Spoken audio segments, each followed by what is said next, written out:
அன்னவயல் புதுவை ஆண்டாள் அரங்கற்கு பன்னதிருப்பாவை பல்பதியும் என் இசையால் பாடிக் கொடுத்தாள் பாமாலை பூமாலை சுடிக் கொடுத்தாளைச் சொல்லு சூடிக் கொடுத்து சுடர்குடியே தொல்வாவை பாடியொள்ளவல்ல பல்வளையாய் நாடி நீ வேங்கடவர்க்கென்னை விதியென்னை மாத்தம் நாம் கடவா வண்ணமே நல்கு. திருவாடிப்புறத்திலே சகத்துதித்த ஆண்டாள் 2 பிரபந்தங்களை அருளினாள்.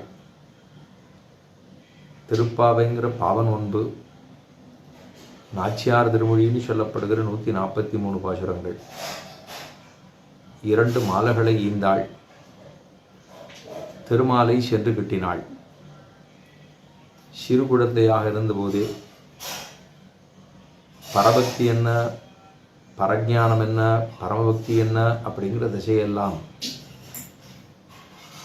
அவளுக்கு ஏற்பட்டு கண்ணனெம்பெருமானோடு சேர்ந்து கிருஷ்ணானுபவம் பண்ண வேணும், குண அனுசந்தானம் பண்ண வேணும், அவனுடைய திருநாமங்களை வாயார பாட வேணும் அப்படிங்கிற ஒரு பிரீத்தி ஏற்பட்டு அது பிரபாகமாக ஓட துவாபர யுகத்திலே கோபிமார்கள் எல்லாம் கண்ணனெம்பெருமானை அனுபவித்தார்களாமே, அந்த ரீதியிலே நாமும் அவனை அனுபவிக்க வேணும் அப்படின்னு ஆசையாலே துடித்தாள். ஆனால் அவள் இருந்ததோ கலியுகத்திலே, இது நடந்ததோ துவாபர யுகத்திலே. அப்படி காலம் வேறுபட்டிருப்பதனாலே ஒரு பாவனை, ஒரு பாவனா பிரகர்ஷத்தாலே, அனுகாரத்தாலே கண்ணனெம்பெருமான் தன்னோடு கூட இருப்பதாக நினைத்து கொண்டு, கோபிமார்களெல்லாம் நம்மோடு இருப்பதாக நினைத்து கொண்டு, தன்னையே ஒரு இடைச்சியாக பாவித்து கொண்டு பாடின பாசுரங்கள் தான் இந்த திருப்பாவைங்கிற 30 பாசுரங்கள். எப்படியாவது கண்ணனெம்பெருமானை போய் பார்க்க வேணும், ஏன்னா அவன் உறங்கி கிடக்கிறான்.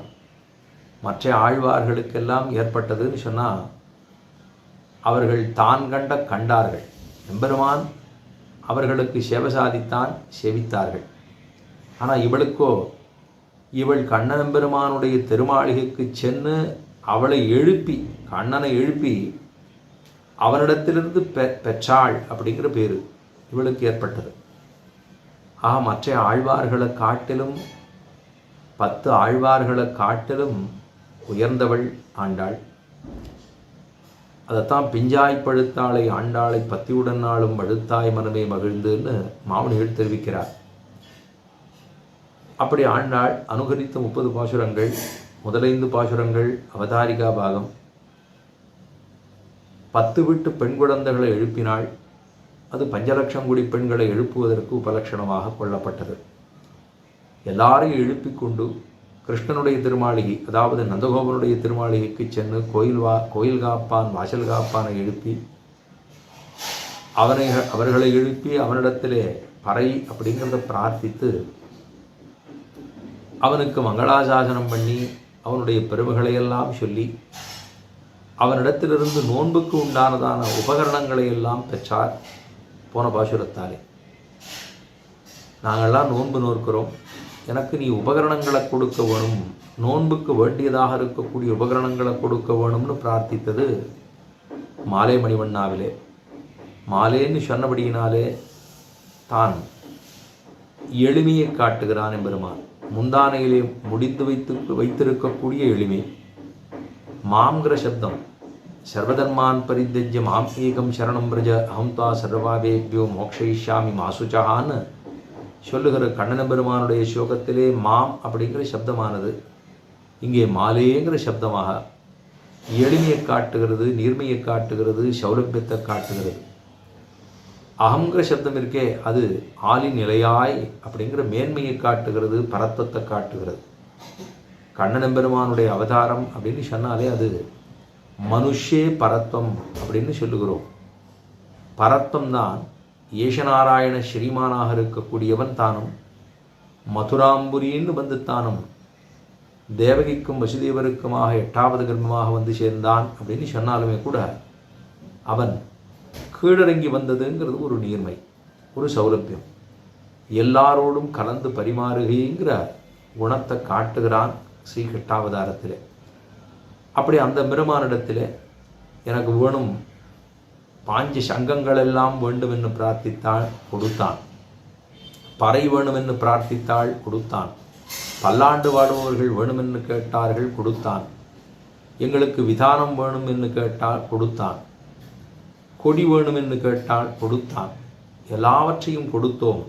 இன்னும் நம்மிடத்தை கொடுப்பதற்கு என்ன உண்டு என்று தன்னுடைய அத்தவாளத்தை என்று தலையிலே போத்தி கொண்டு தானும் இருந்தான். அப்படின்னு சொன்னால் பெருமான் ரட்சிக்கக்கூடிய சுபாவம் படைத்தவன். கோவிந்தான்னு சொன்னோம் அப்படின்னா கோவிந்தன் அப்படின்னா கன்றுகளுக்கு தோற்றவன் அர்த்தம். கன்றுகளிடத்தே பசுமாடுகளிடத்திலே தோற்று நம்மையெல்லாம் ரட்சிக்கக்கூடியவன் அப்படின்னு அர்த்தம். கோவிந்தன் அப்படிங்கிற சப்தம் இப்பாசுரத்தாலே, அதாவது இது போன பாசுரம் வரைக்கும் கேட்டது. இந்த பாசுரம் 27வது பாசுரம். இந்த பாசுரம் தொடக்கமாக இன்று கூடாரை, அப்புறம் கறவை, அப்புறம் சித்தம், இந்த 3 பாசுரங்களால் கோவிந்தா கோவிந்தா கோவிந்தா அப்படின்னு 3 முறையாக அழைக்கிறாள். கோவிந்த சப்தம் 3 இடத்துல வருது. நாராயணன் அப்படிங்கிற திருநாமம் 3 இடங்களிலே வருகிறது. திருவிக்கிரமாவதாரத்தை சொன்னது 3 இடங்களிலே இந்த திருப்பாவை பூரா வருது. இந்த கோவிந்த சப்தம் கோவிந்தான்னு சொன்னால் அவ்வளவு உயர்ந்த திருநாமம். திவத்திலும் பசிநிறமே புவத்தின்னு ஆழ்வார் தெரிவித்தார் இல்லையோ. திவம்னு சொல்லப்படுகிற ஸ்ரீவைகுண்டத்தை காட்டிலுமே கூட பெருமானுக்கு பசுக்களை மேய்க்கக்கூடியதான இந்த பிருந்தாவனத்திலும் திருவாய்ப்பாடியிலும் கோகுலத்திலும் இருப்பதற்கு எம்பெருமானுக்கு ரொம்ப பிடித்தம். அதனால் அது அங்கே இருந்தது. இங்கே திருவாய்ப்பாடியில் நடந்தது இந்த சம்பவங்கள்லாம். ஆனால் அதே போல் அங்கே திருவாய்ப்பாடியில் எத்தனை கோபிமார்கள், எத்தனை கோபர்கள், எத்தனை கோபிமார்கள், எத்தனை குழந்தைகள், எத்தனை பசுமாடுகள், எத்தனை கண்ணுகள், இதெல்லாத்தோடையும் சேர்த்து எம்பெருமான் அவதாரமே பசுக்கூட்டத்தோடு இருக்க வேணும் அப்படிங்கிறது தான். அதே போல் திருவரங்கத்தில் நடக்கிறதும் ஒரு கூட்டம். அது என்ன கூட்டம்னா வைஷ்ணவ கூட்டம். வைஷ்ணவ நிறைந்திருக்கக்கூடிய கூட்டம். அது பசுக்கூட்டம், இது வைஷ்ணவர்களுடைய கூட்டம். கூட்டம்னா கோஷ்டின்னு சொல்கிறோம், வைஷ்ணவ கோஷ்டின்னு சொல்கிறோம். வைஷ்ணவ கோஷ்டி அதுக்காக பெருமாள் ஒரு பெரிய உற்சவமே நடத்துகிறார். அந்த நடத்துறதுக்கு தான் பெரிய திருநன்னாள் அப்படின்னு பேர் வைக்கும். பெரிய திருநன்னாள்னு சொல்லி பெருமாள் எல்லாரும் இந்த வைஷ்ணவர்கள் எல்லாம் திரளாக பார்க்கணும். அதாவது கடைசியாக நம்ம பார்த்த முடியும் எல்லே இளங்களையே இன்னமுறங்குதியோங்கிற பாசுரத்தால் இருக்கக்கூடிய பெண் பிள்ளையினுடைய சுபாவம் என்ன? இந்த வைஷ்ணவ சமிருத்தி, இந்த கோபிமார்கள் எல்லாரையும் ஒரு திரளாக பார்க்க வேணுங்கிற ஆசை அவளுக்கு வந்ததோ இல்லையோ. அதே போல் பெருமாளுக்கு ஸ்ரீ வைஷ்ணவ கோட்டியை பூரா பார்க்கணும்னு ஒரு ஆசையாம். அதுக்கு ஒரு உற்சவத்தை ஏற்பாடு பண்ணுறார். ஆறானும் ஒருத்தருடைய திருவுள்ளத்தில் அவர் பூந்துருவார். ஆழ்வார் திருமங்கை ஆழ்வாரை வச்சு ஒரு உற்சவத்தை ஆரம்பித்தார். நாதமணிகளை வச்சு ஒரு உற்சவத்தை ஆரம்பித்தார். அப்போ திருமங்கை ஆழ்வார் திருவாய்மொழி உற்சவத்தை கேட்கணும்னு பெருமாள் கேட்கணும், திருச்சி விசாயிக்க வேணும்னு அவர் ஏற்பாடு பண்ணார். நாதமுனிகள் காலத்தில் அவர் மற்ற இருக்கக்கூடிய 3000 பாசுரங்களையும் எம்பெருமான் திருச்சி விசாயிக்க வேணும்னு அவர் ஆரம்பித்தார். இப்போ இராப்பத்துன்னு ஆரம்பிச்சு பதகள் 10ன்னு ஆரம்பிச்சது. முதல்ல இருந்தது பெருமாள் திருவாய்மொழி கேட்கக்கூடிய திருவாய்மொழி உற்சவமாக திருவாய்மொழி திருநன்னாளாக இருந்தது. அதுக்கப்புறமா அது பகல் 10ன்னு சொல்லப்பட்டு அர்ஜுன மண்டபத்திலும், இராப்பத்துன்னு சொல்லப்படுகிறது பெரிய திருநன்னாள்னு, அதாவது வைகுண்ட ஏகாதசி தொடக்கமாக 10 நாட்கள் பெருமான் தானும் ஆயிரங்கால் மண்டபத்தில் எழுந்துருளி இந்த ஸ்ரீவைஷ்ணவ சமிருத்தியை பார்க்குறார். இங்கே பால் சோறுன்னு சொன்னால் பாலாலே சமைக்கப்பட்ட சோறு. இது வைஷ்ணவ கோட்டி ஸ்ரீவைஷ்ணவர்கள் அத்தனை பேரையும் திரளாக சேர்ந்து செவிக்க வேணும். எல்லை இளங்களையேங்கிற பாசுரத்தில் எல்லா குழந்தைகளையும் பார்க்கணுங்கிறது அவளுக்கு ஆசை. இங்கே நாமெல்லாம் குழந்தைகளாக இருக்க எம்பெருமான் இந்த எல்லா குழந்தைகளையும் பார்க்கணும், இந்த வைஷ்ணவ சமிருத்தியை பார்க்கணும் என்று தான் எம்பெருமானுக்கு ஆசை. அதுக்கு ஒரு திருநன்னாளை ஏற்படுத்தி எல்லாரையும் பார்க்குறார். அது பெரிய திருநன்னாள் அப்படின்னு அதுதான் கூடியிருந்து குளிர்ந்து எல்லாருமா சேர்ந்து சோஸ்னுதே சர்வான் காமான் சகபிரம்மணா விபஷிதானு ஸ்ருத்யார்த்தம். ஸ்ருதியிலே சொல்லப்பட்ட வாக்கியம் சோஸ்னுதே சர்வான் காமான் சகபிரம்மணா விபஷிதா என்னும். அகமன்னம் அகமன்னம் அகமன்னம் அகமன்னாதோ அகமன்னாதோ அகமன்னாதா அஹக்விஸ்லோகர்து அஹக்விஸ்லோகர்து அஹக்விஸ்லோகர்து அகமஸ்மி பிரதமஜாருதாஸ்ய பூர்வம் தேவேभ्यो அமிர்தஸ்ய நாவாயி யோமாததாயி ஜெய்தேவமாவாஹ அகமன்னம் அகமன்னம் அகமன்னம் அப்படின்னு இங்கேருந்து ஒரு முக்தன் மேலே போயிட்டான். இங்கே வாழ்ந்து எல்லாவற்றையும் தொலைத்தான். புண்ணியங்களை தொலைத்தான், பாவத்தை தொலைத்தான். பிராப்தியம் என்ன, பிராபகம் என்ன, உபாயம் என்ன, உபேயம் என்னன்னு எம்பெருமானுடைய திருவடிகளையே பற்றினான். பத்தினா அர்ச்சிராதி மார்க்கத்தை பிடித்தான், பெருமானுடைய திருவடிகளை போய் சேர்ந்தான். அங்கே மேலே போனான், போயிட்டு பிரஜாதேத்தத்திலே தீர்த்தமாடினான், சூக்ஷ்மமான ஒரு சரீரத்தை பெற்றான். அந்த சூக்ஷ்ம சரீரத்தை பெற்ற பிற்பாடு பெரிய திருமண்டபத்துக்கு சென்னான். பெருமானுடைய திருமேனியில் போய் ஏறணும். தம்பிரம்ம, அதாவது அங்கே உள்ளே போன பிற்பாடு அங்கே தம்பாதேன் அத்தியாரோகதின்னு அவன் ஆதிசேஷ பர்யங்கத்திலே கால வைத்து உண்ணி பெருமானுடைய திருத்துடைகளிலே ஏறி அமர்கிறான். அமர்கிறதுக்கு முன்னாடி தம்பிரம்ம அலங்காரேன் அலங்குருவந்தின்னு சொல்கிறான். பலவிதமான அலங்காரங்களை பண்ணுகிறார்களா. இந்த சூக்ஷ்மமான சரீரத்தை பெறுகிறானோ இல்லையோ, ஏன்னா பாவங்கள்லாம் போயிடுது. அந்த பாவம் போயிடுது, புண்ணியம் போயிடுது. அப்போ புண்ணியம் போயிடுதுன்னா இந்த ஆத்மா எவ்வளவு நுண்ணியவனாக இருக்கான். அவனுக்கு ஒரு சரீரம், அது சூக்ஷ்மமான சரீரம். அந்த சரீரம் இது வரைக்கும் இருக்கிறது ஸ்தூல சரீரம்.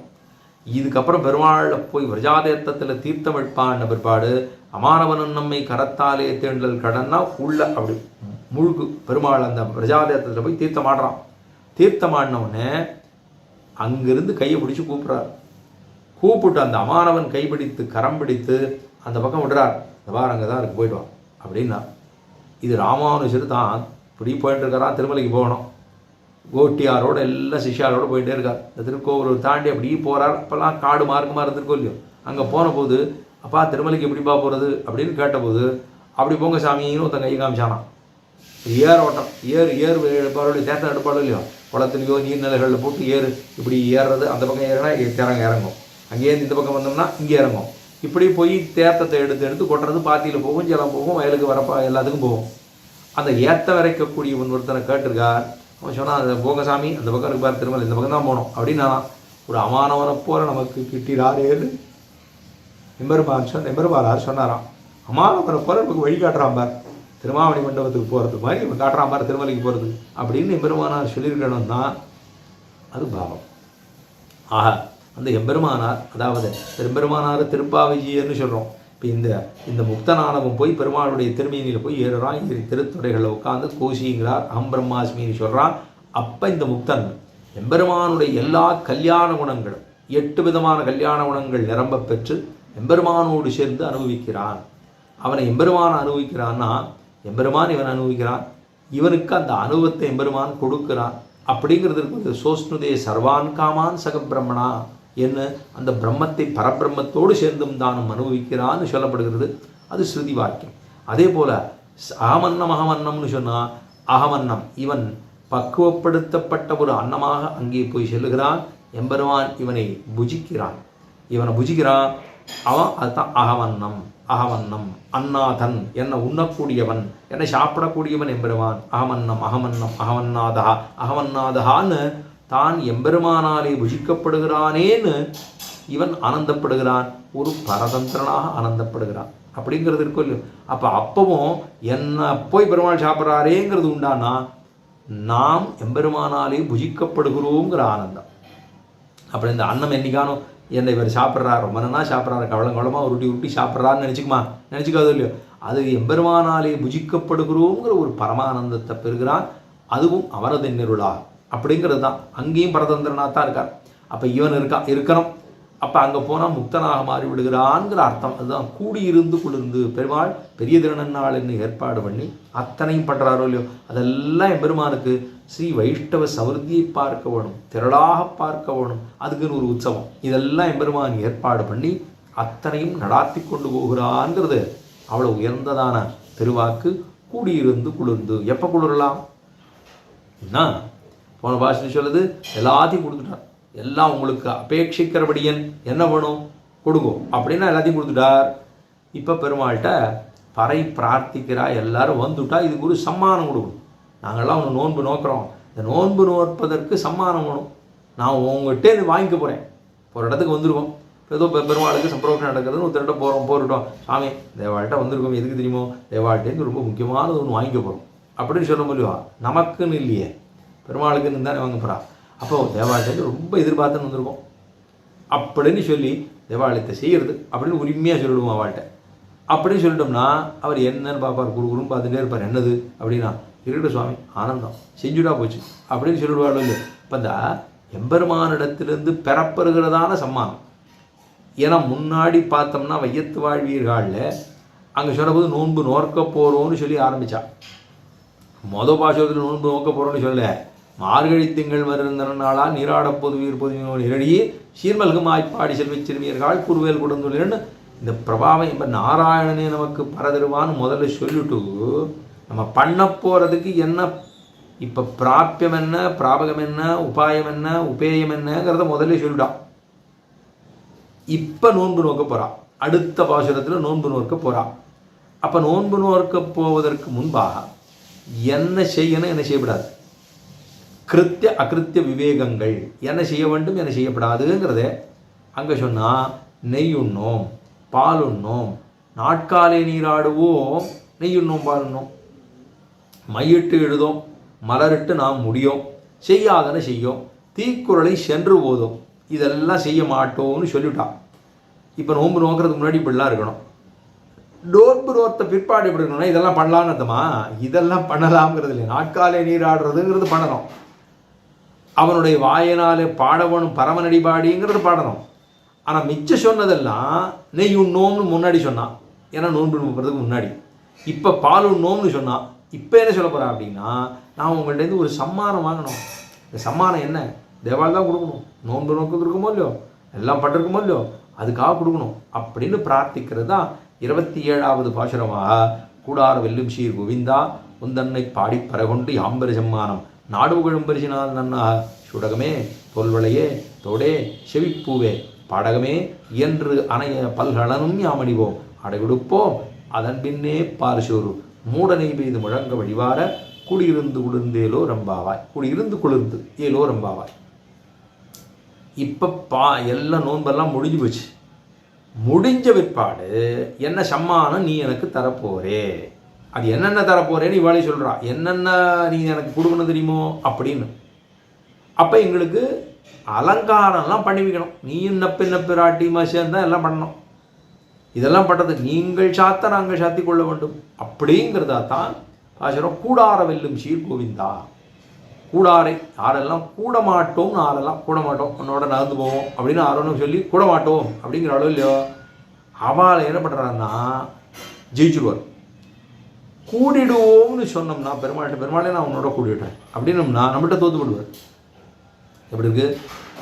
கூடாரை கூடமாட்டோம்னு யாரெல்லாம் இருக்காளோ அவளை என்ன பண்ணுவார்னா சௌரியத்தாலே ஜெயிப்பன், அவளை தோக்கடிச்சிடுவார். பெருமாளே உன்னோட நான் கூடுறேன், உன்னோட வந்துடுறேன், உன்னைத்தான் சேவிக்கணும், நீ தான் உபாயம், நீ தான் உபேயம், நீ தான் பிராப்பியம், நீ தான் எல்லாம் நீ தான். நாராயணனுக்கு வருவானா பிராப்பிய பிராபகத்தை சங்கரகமாக சொன்னது அங்கே. அப்போ எல்லாம் நீ தான் சொன்னோம்னா நான் உனக்கு எதாவது பண்ணட்டுமா அப்படிங்கிறாராம். கீழே தாழ வந்து நிற்கிறாராம். எப்படி தாழ நிற்கிறார்னா கருடனுக்கு சிறகுக்கு கீழே பரதந்திரனாக, வெனதை சிறுவன் அதாவது கருடனுக்கு கீழே பரதந்திரனாக, விஸ்வக்சேனருடைய கோலுக்கு கீழே பரதந்திரனாக, ஆதிசேஷனுடைய கொடைக்கு கீழே பரதந்திரனாக. இவர் என்ன சர்வஸ்வாதந்திரியம் நிரங்குஷ சுதந்திரம், நிரங்குஷ சுவாதந்திரியமுடையவன் எம்பெருமா. நிரங்குஷ சுவாதந்திரியம், அவருடைய சுவாதந்திரியத்தெல்லாம் நம்மால் நினைச்சு கொடுக்கணும். அப்ப நிரங்குஷ சுதந்திரனாக இருக்கக்கூடிய எம்பெருமான் பரதந்திரனாக இருக்கிறான். அப்படி இருக்கிறவன் சச்சால சாபஞ்ச மூச்ச வீரகான்னு ராமாயணத்திலே ஸ்லோகமூல்யம். அது அதாவது ராமனும் ராவணனுமாக 2 பேரும் சண்டை கொண்டே இருக்கா. அப்போ சண்டை போட்டு இருக்கிற போது எல்லாத்தையும் அடித்தார். ஒன்றா உடல் இல்லையா, அவனை கடைசி வரைக்கும் வேலை பண்ண விடுறார். வாய்ப்பு கொடுத்துட்டே இருக்கார். அடிக்கிறேன் எல்லாரையும் முடித்தார். முடிச்சுட்டு கடைசியாக அவனோட தேர் போச்சு, குதிரை போச்சு, கதை போச்சு, வில்லு போச்சு, ஆயுதம் போச்சு, வெறுன்னு நிற்கிறார். இப்போ ராவன் கையில் வில்லு இருக்குது, வில்லை பிடிச்சிட்டு இருக்கார். அங்கே ராவணன் நிற்கிறான், அவனிடத்துல வில்லு இல்லை, தான் ஒரு ஆளாக நிற்கிறான். இப்போ பெருமாள் பார்த்தார், இப்படி நிற்கிறான், நின்னாரோ இல்லையோ, அடிச்சிருக்கலாமா அப்படின்னா பெருமாள் பார்த்தார், கீழே இறக்கிட்டார். ஒரு இடத்துல ஆயுதம் இல்லாத போது நான் அவனை அடிக்கிறது எனக்கு அழகல்ல. இவன் வில்ல பிடிச்சிட்டு இருக்கார். வில்லுங்கையுமாக இருக்கக்கூடியவன் விற்கை வீரன்.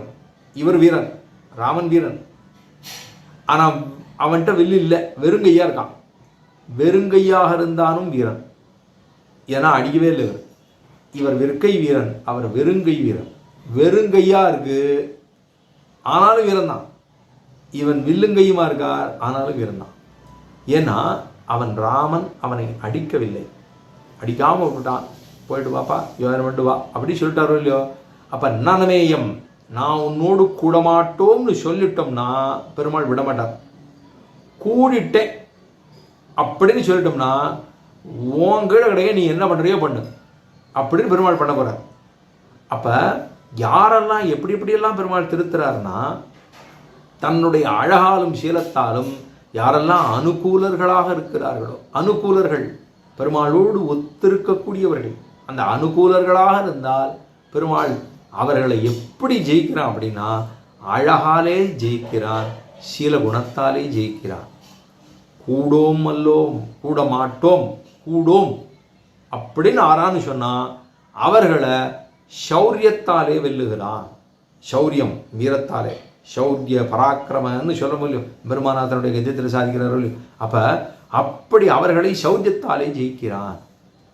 இது அதைத்தான் சொல்கிறா, அக்யரை சர்வஜராக்கும். எல்லாரையும் எப்படி ஜெயிக்கிறான் எம்பெருமான்? எல்லாரையும் ஜெயிப்பது தன்னுடைய குணத்தாலே, கல்யாண குணங்களாலே ஜெயிக்கிறான். சரி, அக்யர் அப்படின்னா ஒன்றும் தெரியாதவர். இந்த அக்யர்கள், அக்யரை போலே அசக்தரை போலேன்னு தானே எம்பெருமான் அவனே சொல்கிறான்.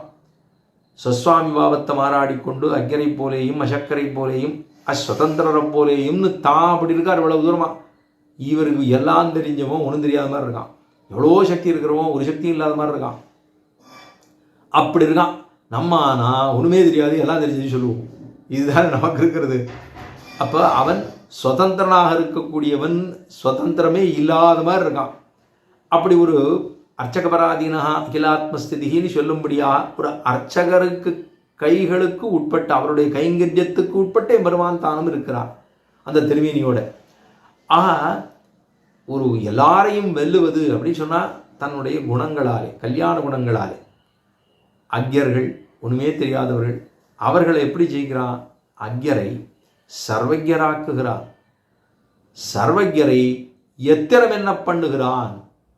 நம்மெல்லாம் ஒன்றும் தெரியாதவா, அக்யரை நம்மளெல்லாம் என்ன பண்ணுறானா, எல்லாம் தெரிஞ்ச மாதிரி பண்ணி விடுறாராம்.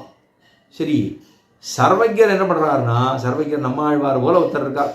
அவர் பரமகாருணிகர். எவ்வளவு எப்படி இருக்காருன்னா, நம்மாழ்வாரை போல ஒரு ஆழ்வார் உண்டான்னா கரகர கரகரன்னு ஏதாவது பெருமாள்னு சொன்னால் அவளே ஆட ஆரம்பிச்சிடுவார்.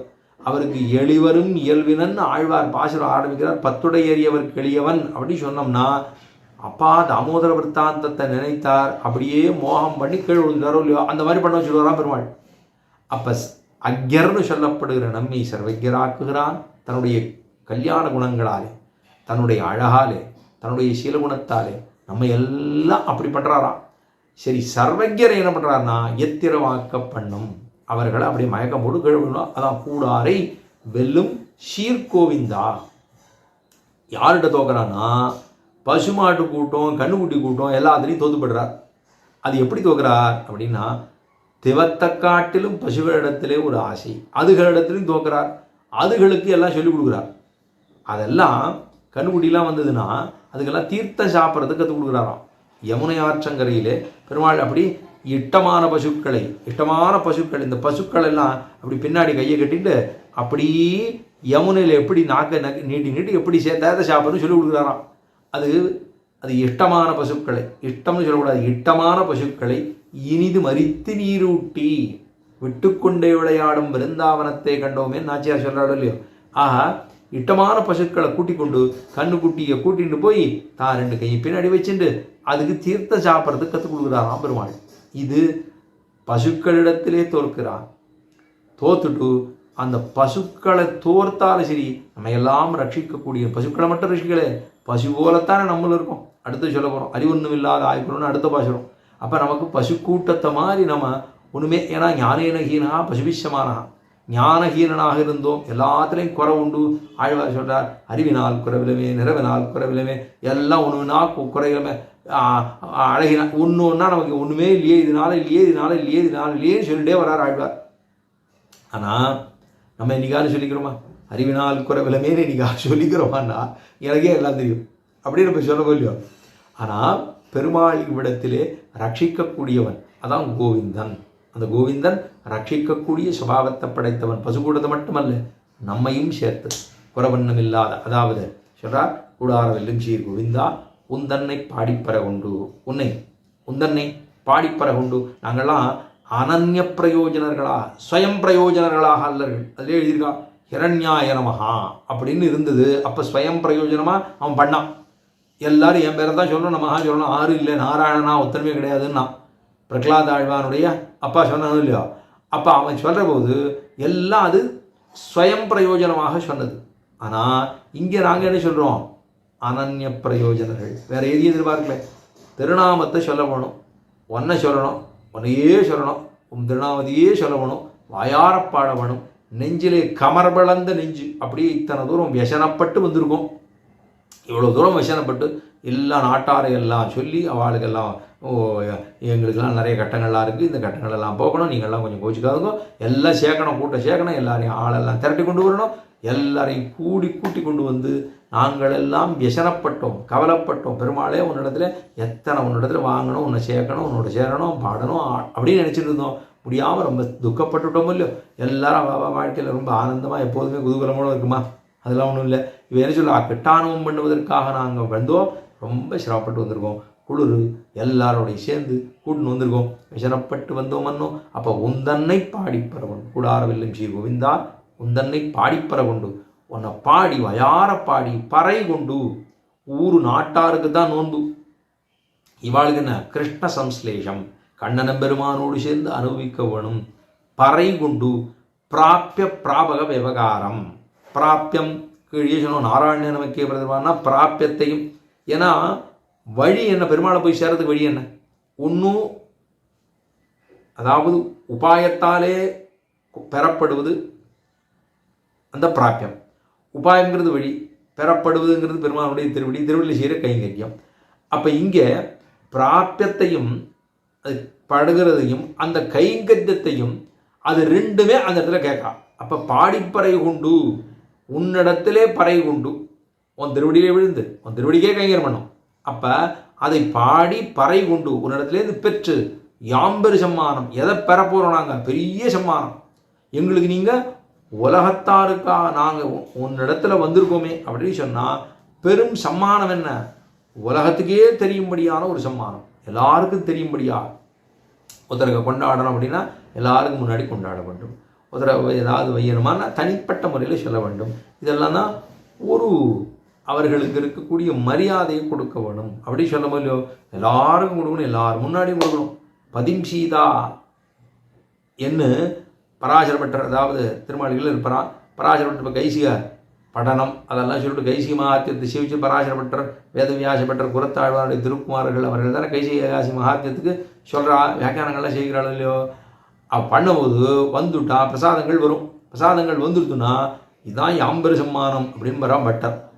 இதுதான் பெருமாள் பிரசாதம் தான் யாம்பெரு சம்மானம், வேற என்ன சம்மானம் அப்படின்னு யாம்பெரு சம்மானம் என்று சொல்லும்படியா ஒரு தோல் மாலை. அப்போ இந்திரன் கொடுத்தது அந்த மாலையை சாத்திக்கணும்னா இது ஒரு பெரிய சம்மானம் அப்படின்னு சொல்ல முடியும். அந்த மாதிரி ஒவ்வொருத்தருக்கு ஒரு சம்மானம்னா பகவத விஷயத்திலே பகவானுக்கு பண்ணப்பட்டதான கைங்கரியத்தாலே நமக்கு பெறக்கூடிய ஒரு ஒரு பிரீதிகாரிதமான கைங்கரியம். அது அவர்கள் நமக்கு கொடுக்கக்கூடிய விஷயம் இருக்க அது சம்மானம். அப்போ யாம்பெரு சம்மானம் நாங்கள்லாம் பண்ணிருக்கோம். எனக்கு சம்மானம் என்ன சம்மானம் தெரியுமா, யாம்பெரு சம்மானம் நாடு புகழும் பரிசினால் நன்னா நாடு புகழப்படும், உலகமே கொண்டாடும்படியா. ஏன்னா ஒருத்தர் இருக்கார் போயிட்டார் அப்படின்னா, இப்போ எம்பெருமானார் இருந்தார், இருந்துட்டு தானும் புறப்பட்டு சென்னார்னா 1000 வருஷத்துக்கு அப்புறம் இன்னும் அவர் சொல்லிட்டு இருக்கோம், இன்னும் 1000 வருஷத்துக்கு சொல்ல போகிறோம், இருக்கிற வரைக்கும் சொல்லிட்டு தான் இருக்க போகிறோம். இப்போ நம்ம முன்னோர்கள் பல பேர் இருந்திருக்கா, அத்தனை பேர் நமக்கு தெரியாது, நமக்கு தெரியவே தெரியாது. ஆனால் இந்த உலகமே புகழும்படியா ஒருத்தரை பற்றி சொல்லிகிட்டே இருக்கா, எல்லாரும் சொல்கிறான்னா அவர்கள் அத்தனை பேருடைய திருவுள்ளத்தில் வந்து உட்கார்ந்துருக்காருன்னு அர்த்தம். எல்லாரும் புகழும்படியா ஒருத்தர் அவருடைய மனதில் வந்து சொல்லியிருக்கணும்னா ஏதோ உபகாரம் பண்ணுகிறார். எம்பெருமானாரே வீதியில் சுவாமி வரும்போது ஒரு பெண் பிள்ளை கையை கூட்டி நிறுத்திட்டு என்ன சுவாமி எல்லாரும் வந்து பெரிய பெரிய ராஜாலாம் வந்து உங்கள் காலில் விழுந்து விடுறாளே நீ யார் அப்படின்னு கேட்டுவிட்டா. அப்போ எம்பெருமானார் என்ன சொன்னார், அவர்களுடைய ஆத்மோஜீவனத்துக்கு நான் ஏதோ பண்ணுறதாக அவர்கள் நினைத்துள்ளார்கள். அவர் அப்பவும் நான் பண்ணுறதா நான் நினச்சிக்கிறேன்னு சொல்லலை.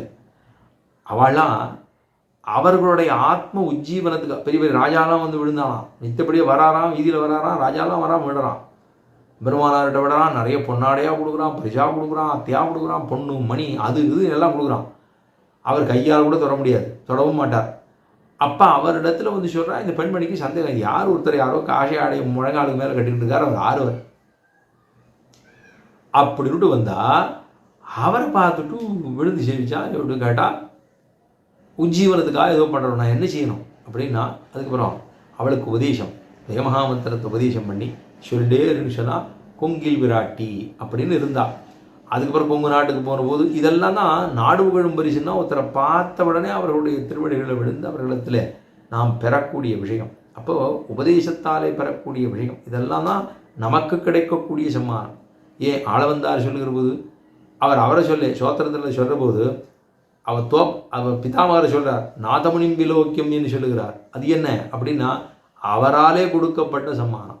ஏன் அவர் சொல்லுகிறார், அவருக்கே பெருமை இருந்தாலும் பரமாச்சாரியராக எழுந்துள்ள இருந்தார் ஆளவந்தார் யமுனாச்சாரியர். ஆனால் அவர் என்ன சொல்கிறார்னா, எனக்கு பரிசுன்னா ஆறு தெரியுமா, நாதமொழிகள் தான் நமக்கு பரிசு.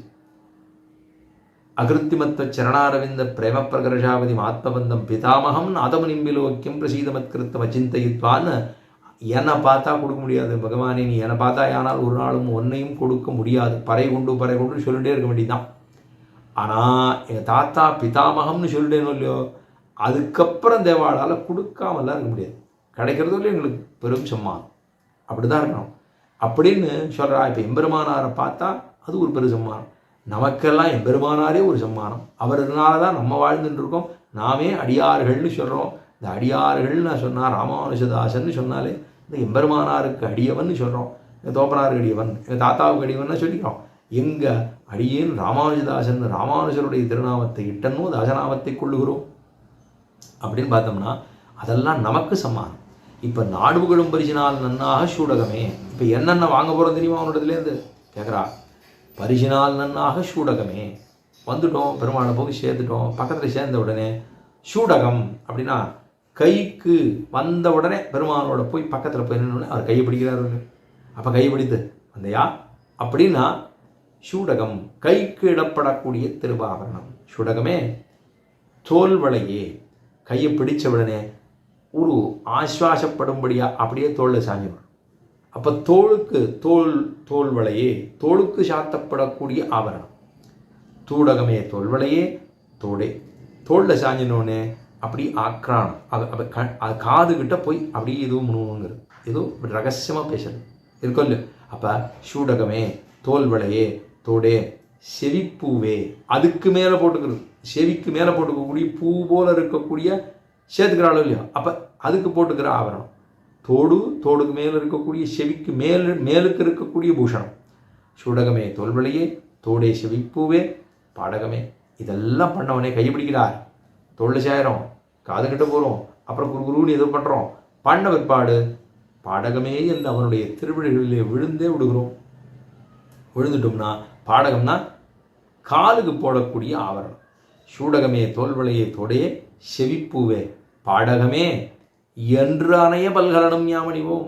இதை தவிர பல பல ஆவரணங்கள் சொல்ல முடியும், சொல்ல முடியாமல் இருக்கக்கூடிய ஆபரணங்கள் சொல்ல முடியாமன்னா இப்போ அப்போ பகவானோடு சேர்ந்தோம் அப்படின்னா இன்னும் பல பல ஆபரணங்கள், பல பலவே ஆபரணம்னு சொல்கிறது போல பல பல ஆபரணங்களை சாத்தி கொண்டு அப்படி சூடகம் அப்படின்னு சொன்னால் இதுக்கு சாபதேசார்த்தம் சொல்லுகிற போது சூடகம்னு சொன்னால் ஒரு ஆச்சாரியன் முதல்ல ஆச்சாரியரை கடகரை பற்றி கொண்டு அவரிடத்துல பஞ்சசம்ஸ்காரத்தை சாதிச்சுக்கிறோம்.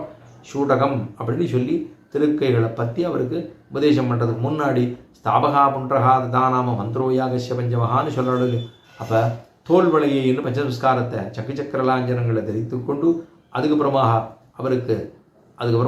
அவருக்கு திருமந்திரத்தை உபதேசம் பண்ணி காதில், அதுக்கப்புறமா அதுக்கு மேலே அதனுடைய அர்த்தமாக விவரணமாக துவயார்த்தத்தை உபதேசம் பண்ணி அதுக்கப்புறமா சரமஸ்லோகம் என்ன அவருக்கு பெருமாள் திருவடி சேர்க்கிற போது சரமஸ்லோகத்தை சொல்லும் இல்லையோ, திருமார் சொன்னா திருமந்திரத்தை சொல்லிட்டு துவயத்தை சொல்லிட்டு திருமந்திரம் பெருமானை சேவிக்கும் போது திருமந்திரத்தை சேவிச்சுட்டு அதுக்கப்புறம் துவயத்தை சேவிச்சுட்டு அதுக்கப்புறம் சரமஸ்லோகத்தை சேவிக்கிறோங்கிறத வச்சுட்டு இருக்கும் இல்லையோ. அது மாதிரி பெருமாள் கைகளை ஒரு ஆச்சாரியனுடைய திருவடியை பத்திரம், அவர் நம்மை பற்றுகிறார், அவர் தான் நம்ம பற்றுறார், நம்ம பற்றிட்டு அதுக்கப்புறமா அவருக்கு பஞ்சசம்ஸ்காரம், அதுதான் தோல்வளைன்னு சொல்லப்படுகிறதான செஞ்சுடராழி தீயற்புரிகின்ற செஞ்சுடராழி என்பதை பதிக்கிறார். அதுக்கப்புறமா இவருக்கு திருமந்திர உபதேசத்தை பண்ணுகிறார் காதுகளிலே. இந்த காதில் ஒரு காதுகளிலே இல்லை காதில் இந்த காதில் சொல்கிறாரோ இல்லையோ. அப்போ இந்த காதில் சொல்கிறார். அதுக்கப்புறம் அதனுடைய விவரணமாக துவயத்தை சொல்லுகிறார். செவிப்பூவே பாடகமே என்ன சரமஸ்லோகத்தை சொல்லி அப்படி சொல்லி முடிக்கிறாரோ இல்லையோ, என்றனைய பல்கலனும் யாமணிவோம். இது மாதிரி பல பல அழகங்களை மாறுவோம். பல்கலனும் யாமணிவோம். இப்போ சொல்கிறா, முன்னாடி நாங்கள் அதெல்லாம் பண்ணலை. இப்போ ஆட உடுப்போம். பெருமா தம்பிரம்மாலங்காரேன்னு அலங்குருபந்தின்னு இவனுக்கு ஆபரணங்கள் எல்லாம் அந்த சூக்ஷ்மமான சரீரத்தில் இவனுக்கு அத்தனையும் கொடுத்து, எப்படி சதம் மாலாஹஸ்தாகா, சதனம் சூர்ணஹஸ்தாகா, சதம் அஞ்சனோஹஸ்தாகா, சதம் வாசோஹஸ்தாகான்னு புஷ்பாலங்காரம் பண்ணி, சந்திராலங்காரம் பண்ணி, வஸ்திராலங்காரம் பண்ணி, மாலாலங்காரம் பண்ணி, இதெல்லாம் பண்ணி அவனை கொண்டு போய் பெருமானுடைய அங்கே திருவடிகளில் கொண்டு போய் அந்த திருமாவளியோடத்தை விட்டதுக்கப்புறம் தான் போய் பெருமானோட மேலே ஏந்துடுறான். அங்கே போய் சேர்ந்தவொடனே பரமானந்தப்படுகிறான் அப்படிங்கிறது சொல்கிறோம் இல்லையோ. சோஸ்மதே சர்வான் காமான் சகபிரம்மணா விவசிதான்னு சொல்கிறது.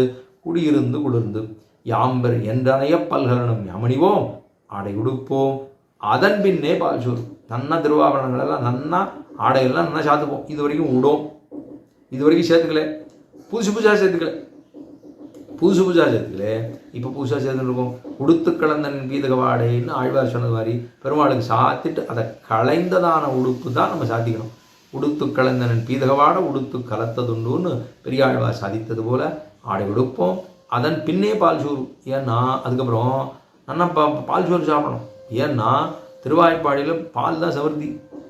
கீழே பார்த்துட்டோமே, நச்செல்வம் எல்லாம் இருக்குன்னா கரவஞ்சன் எல்லாம் ஊற கற்றுக்கரவக்கணங்கள் பலகரந்து, அதாவது நிறைகுடங்களாக பெரும்பசுக்களாக வள்ளல் விரும்பசுக்களாக எல்லாம் கறக்கிறதுக்கு பாத்திரம் வைக்கிறதுக்கு தான் குறையே தவிர பாலுக்கு குறையில்லை. அவ்வளோ சமிருத்தியாக இருக்குது. அப்போ பால்லாம் தானே பண்ணுவாவா?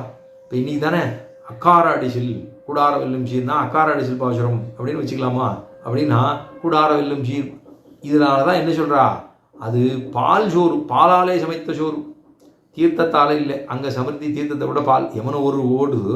ஆனால் அதை விட சமிருத்தி எது இருக்குன்னா பால் சமிருத்தி. இந்த பால் சமிருத்தி நிறைய இருக்கிறதுனால பாலே சோறு சமைச்சு விட்றலாம். இப்போ பால் சோறு அதாவது கூடியிருந்து மேலே சொல்கிறா, என்னனைய பல்கலனும் யமணிவோம் ஆடை கொடுப்போம் அதன் பின்னே பால் சோறு மூட நெய் பெய்யுது. நிறைய நீர் அக்காரடிச்சு பண்ணோம். நாறு நரும்பொழில் மாலிரும் சோழனை நம்பிக்கை நான் 100 தடாவில் வண்ணவாய் நேர்ந்து வராவி வைத்தேன் 100 தடா நிறைந்த அக்கார அடியில் சொன்னேன்னு 7 திருவுடையான் இன்னும் வந்து வை கொல்லுங்களோன்னு ஆண்டாள் பாசுரம் பாடினா. நாச்சியார் திருமொழில ராமானுஜர் பார்த்தார், இவ பாசுரம் பாடிவிட்டா பண்ணிருப்பாளா தெரியாது, அதனால நம்ம பண்ணுவோம் அப்படின்ட்டு ராமானுஜர் கலெக்ஷன் பண்ணிட்டே இருந்தார். நாச்சியார் திருமொழி நேராக புறப்படுங்க எல்லான்னார். சிஷாலோட நேராக புறப்பட்டு போயிட்டார். எங்கே? திருமாரஞ்சோலம் வரைக்கும் போயிட்டார். போய் அங்கே ஏற்பாடு பண்ணி அண்ணா 1000 பெரிய பெரிய கங்காளம் பெரிய பெரிய பானையில் எல்லாம் பண்ணி பால்லே தளிகை பண்ணி பால்லே அந்த அந்த பிரசாதத்தை போட்டு அரிசியை போட்டு அதிலேயே பூரா தளிகை பண்ணி அதில் நெய் அதில் வெல்லம் அக்காரம் பாலில் கலந்து சொப்படனான் சுட்டு வைத்தேன்னு சொல்கிற மாதிரி அவ்வளவையும் போட்டு அண்ணா பால்லே தளிகை பண்ணி அதில் பிடிச்சா சர்க்கரையை போட்டு நிறைய அப்படியே எடுத்து இப்போ ஒரு பதத்துக்கு அரிசினா ஒரு ஆழாக்கு அரிசினா அதில் ஒரு 6 ஆழாக்கு சர்க்கரை, அந்த ஒரு ஆழாக்கு அரிசிக்கு 6 ஆழாக்கு நெய், அந்த ஒரு ஆழாக்கு அரிசிக்கு அதில் திருப்பியும் வெண்ணெய் எல்லாத்தையும் சேர்த்து கூடா நிறைய பாதாம், அதில் முந்திரி, அதில் திராட்சை எல்லாம் போட்டு 1க்கு 6 இப்படி போட்டணும். நம்ம 1க்கு 6 தேர்த்த பண்ணுற மாதிரி 1க்கு 6 ஒரு பதம் அரிசின்னா அதில் 6 பதம் பாதாம், 6 பதம் முந்திரி, 6 பதம் திராட்சை, அதில் 6 பதம் நெய், 6 பதம் சர்க்கரை எல்லாத்தையும் போட்டு கலந்து பெருமாளுக்கு திருமஞ்சனத்தை கண்டருளி அவருக்கு கொண்டு போய் அவருக்கு காமிச்சா. ஆண்டாளே தேவரின் கிருப்பையில் இன்னைக்கு அக்கார அடிசில் ஆயித்து அவருக்கு கண்டருளை பண்ணார். நேர சிவிலிபுத்தூருக்கு போய் சேர்ந்தார். அங்கே போய் ஆண்டாள் சனியில் போய் சேர்ந்தார். தேவாள் பாடித்து அடியை முடிஞ்சதை பண்ணிவிட்டேன் அப்படின்னார். மூலஸ்தானத்திலிருந்து 2 அடி எடுத்து வைத்து நீர் நமக்கு அண்ணரோ அப்படின்னு ஆண்டாள் சொல்லியிருக்கணும்னா கோவில் அண்ணன் அவர் தான் கோதாகிரஜர். அதுதான் பெரும்புதூர் மாமுனிக்கு பின்னானாள் வாழியே அப்படின்னு சொல்கிறோம். அந்த அளவுக்கு எல்லாத்தையும் மூட நெய் பெய்து முழங்க வழிவார நன்னா நெய் இவ்வளவு தூரம் வழியணும். முழங்கை வழிவார கூடியிருந்து நன்னா வழியணும்னா கூடியிருந்துன்னா எல்லாருமாக சேர்ந்து அங்கே மேலே முக்தனாக பரபிரம்மம் என்று சொல்லப்படுகிற எம்பெருமானை கூடியிருந்து குளிர்ந்து எல்லாரையும் எம்பெருமானோடு சேர்ந்து அனுபவிக்கும்படியாக கீழே சொன்னேன், ஆரம்பத்திலே சொன்னேன், சோஸ்னுதே சர்வான் காமான் சகபிரம்மணா விபஷிதான்னு முக்தனாக இருக்கக்கூடியவன் இவனும் கல்யாண குணங்களை பெறுகிறான். கூட்டு 8 விதமான கல்யாண குணங்களை பெற்று அபகதபாத்மா விமுக்திகு விஜரஹா விசோகா விஜிகித்சா அபிபாசகா சத்தியகாமகா சத்தியசங்கல்பான்னு இவனும் குணங்களை எம்பெருமானோடு சேர்ந்து பெறுகிறான். போன பாஷையிலே நிரஞ்சன பரமம் சாமிய உபைதின்னு சொன்னோம். அங்கே பெருமானோடு சேர்ந்து அவனோடு எல்லா விதமான இந்த உபகரணங்கள் எல்லாம் பெற்றுக்கிறாங்கிற மாதிரி இப்போ இந்த பாஷத்தாலே பெருமானோடு சேர்ந்து முதல்ல சாமியம், அதுக்கப்புறம் சாமீப்பியம், அதுக்கப்புறம் சாரூப்பியம் அப்படின்னு பெருமானோடு பக்கத்தில் அருகிலேயே சென்று சாமீப்பியம் என்ன, அதுக்கப்புறம்